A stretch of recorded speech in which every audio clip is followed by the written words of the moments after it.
2020 को 85 साल की उम्र में इंतकाल कर जाने वाली अजीम अदाकारा सबिया खानम एक पैदाइशी फनकारा थीं। जज्बाती अदाकारी हो या शोखो चंचल अंदाज, वो हर किरदार में ऐसे ढल जाती थीं कि जैसे वो किरदार उन्हीं के लिए तख्लीक किया गया था। इस बेमिसल अदाकारा ने अपने तवील फिल्मी करियर में एक ऐसे लाजवाल किरदार अदा किए जिन पर पूरी एक किताब लिखी जा सकती है। सबिया खानम ने 50 के अशरे की पाकिस्तानी फिल्मों में हीरोइन के आम किरदारों में सफ़े अव्वल की अदाकारा होने के अलावा इश्क व मोहब्बत की क्लासिकल दास्तानों में जो किरदार सस्सी, सोहनी और लैला के तौर पर अदा किए थे वो भी अमर हो गए। ऐसा ही एक किरदार नूरा का था जो पंजाब के एक अफसानवी किरदार दुल्ला भट्टी की महबूबा थी। पाकिस्तान की उस पहली ब्लॉकबस्टर फिल्म में सबिया खानम पर बाबा चिश्ती का ये शाहकार गीत फिल्माया गया। वास्ताई रब दा तू जाए वे कबूतरा, तुफैल होशियारपुरी का लिखा ये गीत सबिया पर फिल्माए हुए गीतों में सबसे यादगार तरीन गीत था। उसी फिल्म में सबिया का एक मुकालमा फिल्म की जान था जब वो अपनी सहेली से कहती हैं कि ला मेरे सजे गोडे नु हाथ, वो हाथ लगाती है तो सबिया का ये शोख अंदाज फिल्म बीनों का दिल मोह लेता है। सबिया खानम सोशल फिल्मों का बहुत बड़ा नाम थी। उन्होंने हीरोइन के रिवायती किरदारों के बाद पर्दा स्क्रीन पर एक महजब और बावकार घरेलू खातून के किरदार में मिसाली शोहरत हासिल की थी। एक चोटी की मुआविन अदाकारा का ऐसा मकाम हासिल किया कि फिल्म में उनकी मौजूदगी में दीगर किरदार महज खाना पूरी के लिए होते और फिल्म की कहानी आगाज से अंजाम तक उन्हीं के गिर्द घूमती। ऐसी ही फिल्मों में एक फिल्म कनीज 1965 में थी जिसमें सबिया खानम ने एक मुलाजमा की बेटी का रोल किया था जो एक नवाब की बेटी बन जाती है, लेकिन अपने पसे मंजर की वजह से कबूल नहीं की जाती। वो बेवा होने से कबल 2 बच्चों की मां बन जाती है, लेकिन पहला बच्चा उससे छीन लिया जाता है जिसके लिए वो तड़पती है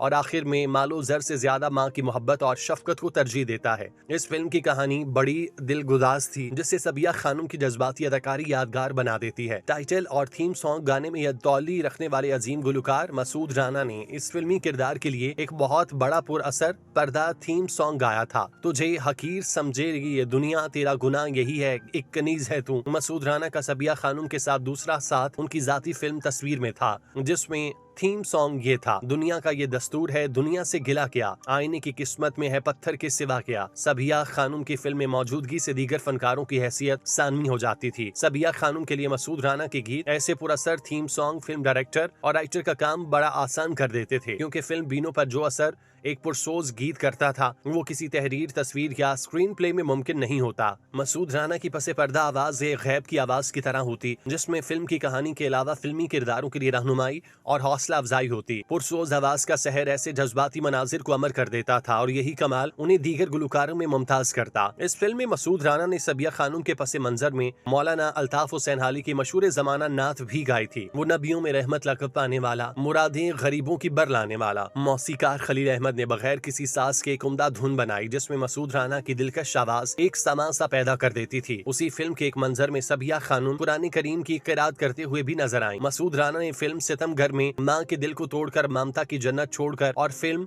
यार दा सेहरा में मंदा हुंदा यतीमा दा हाल भी सबिया खानम के माँ के किरदारों के लिए प्लेबैक गीत के तौर पर गाने गाए। जबकि फिल्म पाक दामन में एक सालगिरह का गीत था गुलाब की सी पत्ती जिसे फिल्म में लहरी साहब पर फिल्माया गया। इस फिल्म का मशहूर जमाना गीत हार देना ना हिम्मत कहीं, एक सा वक्त रहता नहीं भी सबिया खानम ही के किरदार के लिए गाया जाता है जो मसूद राना और माला की आवाजों में अलाउद्दीन और रुखसाना पर फिल्माया गया। सबिया खानम ने अदाकारी के अलावा चंद फिल्मी गीत भी गाए लेकिन इस शोबे में कामयाबी नहीं हुई। मेरे इल्म में अब तक इनके बतौर पसे पर्दा गुलकारों के तौर पर कुल 6 गीत हैं जिनमें फिल्म जोश, इंतकाम और शाही महल के कोर्स गीत तो नहीं सुने, अलबत्ता फिल्म ए पग मेरी वीर दी के दोनों गीत सुने हुए हैं। जबकि एक गीत फिल्म शराबी का था, सोनिया वे मुख तेरा चंदा सवेराए। इस गीत को गुलाम अली साहब ने गाया और खासा मकबूल हुआ। सबिया खानम ने जो वाहिद 2 गाने गाए वो भी मसूद राना के साथ थे। फिल्म जालिम ते मजलूम में एक मजाहिया गीत था, मैनू इश्क दा हो गया बुखार ते रब जाने होवेगा की। इस गीत की धुन वजह तत्रे ने बनाई और फिल्म में मुनव्वर ज़रीफ और साइका पर फिल्माया गया। सबिया खानम को उनके बाप मोहम्मद अली माहिया ने पहले स्टेज और फिल्म में मुतारिफ कराया। फिल्म नाजी के टाइटल पर फिल्म साज के तौर पर सबिया मोहम्मद अली लिखा था और शायद इसीलिए सस्ती किस्म के फिल्मी सहाफी जो अदाकारों के स्कैंडल उछालना अपनी पेशावराना कारकर्दगी समझते थे, तंजिया सबिया MA भी लिखा करते थे। रिवायती तालीम से महरूम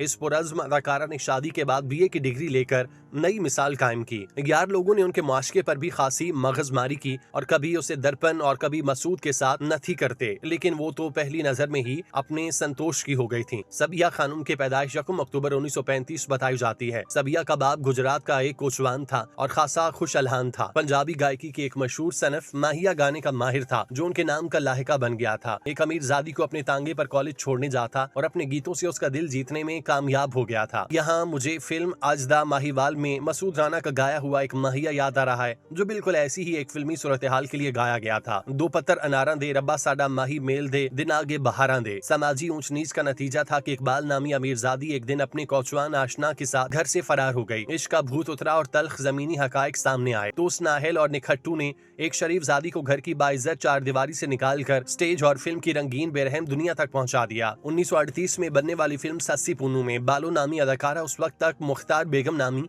एक बच्ची की मां बन चुकी थी और अपनी नौमौलूद बच्ची के मुस्तकबिल की फिक्र में जवानी ही में दुनिया से गुजर गई थी। हरीस बाप ने बेटी के जवान होने का इंतजार बड़ी बेसब्री से किया था और पहले उसे स्टेज पर फिर फिल्म नगरी तक ले गए। मुख्तार बेगम सबिया के नाम से सिर्फ 15 साल की उम्र में फिल्म बेली में मुतारिफ हुई, जिसमें उनका साथ अपने मुस्तकबिल के शौहर अदाकार संतोष का था, लेकिन जिनके साथ शादी 1 जनवरी 1938 तक न हो सकी। यहाँ भी एक संग दिल और हरीस बाप जालिम समाज बन गया, जो पैसे कमाने वाली मशीन बेटी को इतनी आसानी से भला कैसे खो सकता था। सबिया खानम की मशहूर मारूफ फिल्मों में कातिल, हमीदा, छोटी बेगम, सरफरोश, हातिम, दाता, आसपास, इश्क लैला, वादा और 7 लाख, शेख चिली, दरबार, मुखड़ा, नाजी, अयाज, मौसीकार, दामन और सवाल वगैरह बतौर हीरोइन सबिया खानम की बड़ी बड़ी फिल्में थीं। जबकि फिल्म शिकवा से सबिया खानम ने यंग टू ओल्ड कैरेक्टर में आना शुरू किया और बेशुमार फिल्मों में अपनी अदाकारी की धाक बिठाई, जिनमें कनीज, देवर भाभी, नाहिद, लाडला, माँ बाप, माँ बेटा, पाक दामन, अंजुमन, सजना, दूरदियां और दीगर शामिल हैं। सबिया खानम फिल्म इंडस्ट्री का ऐसा नाम जिन्होंने एक अरसे तक सिल्वर स्क्रीन पर राज किया। उन्होंने मधुबाला और नरगिस की तरह सिनेमा पर हुक्मरानी की। सबिया की फरेब निगाह शख्सियत, मनमोहना अंदाज और किरदार लाजवाब अदाकारी शोहरत का बाइस बनी और देखते ही देखते ये अदाकारा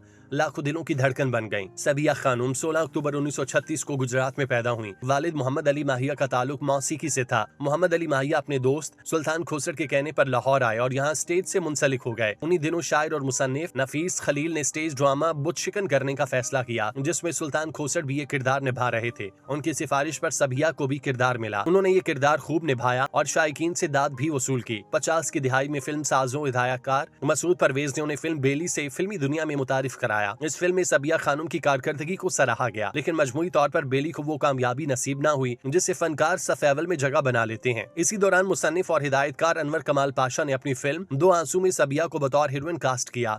मुकाबिल संतोष कुमार थे। ये फिल्म हिदायतकारी और मौसीकी का उम्दा शाहकार साबित हुई और बॉक्स ऑफिस पर कामयाब ठहरी। उन दिनों भारतीय फिल्में पाकिस्तान में भी रिलीज होती थीं, लेकिन दो आंसू ने भरपूर कामयाबी हासिल करके साबित कर दिया कि पाकिस्तान में भी आला दर्जे का काम करने वाले फनकार मौजूद हैं। ये पाकिस्तान की पहली सिल्वर जुबली फिल्म थी। इसके बाद कामयाबी का सफर शुरू हुआ और सभी आगे बढ़ती चली गयी। उन्हें संतोष कुमार के साथ पसंद किया जाने लगा और दोनों को मकबूल रोमानवी जोड़ी के तौर पर शोहरत मिली। संतोष कुमार ने उन्हीं दिनों नूरजहां, शमी रागनी और सोनल लता के साथ भी सुपरहिट फिल्में की, लेकिन जो शोहरत उन्हें सबिया के साथ मिली उसकी मिसाल कोई दूसरी अदाकारा न बन पाई। उनकी अगली फिल्म गुलाम थी, जिसमें शमी और रागनी भी शामिल थी, लेकिन पर्दा स्क्रीन पर सबिया ने अपनी पुरकशिश शख्सियत और हकीकत से करीब तर अदाकारी से सबको पीछे छोड़ दिया और उस शहर की मकबूल तरीन अदाकारों में आंख खड़ी हुई। ये वो दौर था जब मलका तरन्नुम नूरजहां किसी दूसरी अदाकारा के लिए गीत नहीं गाती थी, इसीलिए शायकीन फिल्म उस दौर में अदाकारी और गायकी का हसीन इम्तजाज न देख पाए। गो नूरजहां का किसी दूसरी अदाकारा के लिए गाया हुआ पहला गीत गाएगी दुनिया गीत मेरे भी सबिया पर पिक्चराइज हुआ। सबिया और संतोष ने एक साथ कई फिल्मों में काम किया, जिनमें ज्यादा सुपरहिट साबित हुई और कुछ को औसत दर्जे की कामयाबी मिली। 1955 में इस जोड़ी की रिलीज होने वाली फिल्म कातिल ने कामयाबी की नई तारीख रकम की। फिल्म साज जी गुल की इस फिल्म के हिदायतकार अनवर कमाल पाशा थे, जबकि मौसीकार मास्टर इनायत हुसैन थे और गीत कतील शफाई से लिखवाए गए। इस फिल्म का गीत अलिफ की नई मंजिल को चला, जो इकबाल बानू की आवाज में रिकॉर्ड किया गया, खूब मकबूल हुआ। कातिल की कामयाबी ने दोनों को मकबूल तरीन फनकार बना दिया। थोड़ा ही अरसा गुजरा कि सरफरोश रिलीज हुई। ये भी कामयाब फिल्म थी। इस फिल्म का एक जुमला चोरी मेरा पेशा और नमाज फर्ज है ज़रबुर मिसल बन गया। इस जुमले के बारे में कहा जाता है कि ये फिल्म के गीतों में ज्यादा मकबूल हुआ। अगले बरस इस जोड़ी की 2 फिल्में रिलीज हुई, इश्क लैला और वादा। वादा अपनी नौयत की मुनफरिद फिल्म थी, जबकि इसमें शामिल मारूफ शायर सैफुद्दीन सैफ का गीत जब तेरे शहर से गुजरता हूँ खूब मकबूल हुआ। दूसरी तरफ जेसी आनंद की इश्क लैला थी, जिसके हिदायतकार मुकालमे और कहानी मुंशी दिल के थे। इस फिल्म को इनायत हुसैन भट्टी के करियर की सबसे बड़ी फिल्म भी करार दिया गया। उनके गाए हुए 2 गीत निकल कर तेरी महफिल से और मोहब्बत का जनाजा जा रहा है ने मकबूलियत के सभी रिकॉर्ड तोड़े। दिलचस्प हकीकत ये थी कि इश्क लैला के मुकाबले पर अनवर कमाल पाशा ने लैला मजनू के नाम से फिल्म बनाई, लेकिन ये फिल्म बुरी तरह नाकाम हुई। इश्क लैला में 18 गीत शामिल किए गए, सभी एक से बढ़कर एक। इकबाल बानो की आवाज का गाया हुआ सितारों